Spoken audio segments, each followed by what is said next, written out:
Welcome back to the channel. Today, we are breaking down the anatomy of a candlestick so you can easily read market charts like a professional trader. Whether you are trading crypto, stocks, or forex, understanding these price action basics is essential. Let's dive right in. On your screen, you can see two types of candlesticks side by side: the bullish green candlestick on the left, and the bearish red candlestick on the right. Let's start with the green candlestick on the left, which represents upward price movement or a bullish session. At the very top tip of the upper vertical line, known as the upper shadow, is the high. This represents the absolute highest price the asset reached during this specific time frame. Moving down to the top edge of the solid rectangle, or the real body, we find the close. Because the price finished higher than where it started, this closing price sits near the top.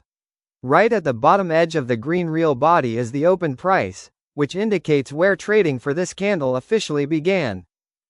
Finally, extending down from the body is the lower shadow. The very bottom tip of this line marks the low, showing the lowest price dipped during the session. Now, let's flip over to the red candlestick on the right, which shows downward price movement or a bearish session. Just like the green candle, the very top tip of the upper shadow marks the high, the peak price reached before sellers took over. However, because the market dropped during this period, the top edge of the red real body represents the open price where the session started. Conversely, the bottom edge of the red real body marks the close price, showing where the asset finished trading lower. And just like before, the bottom tip of the lower shadow indicates the low, representing the minimum price reached during the session. Both candles share the same outer boundaries for their highs and lows, but the positions of the open and close flip depending on whether buyers or sellers won the session.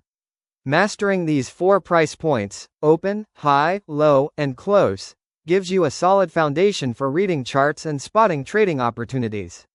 If you found this quick breakdown helpful, make sure to hit that like button and subscribe for more trading guides.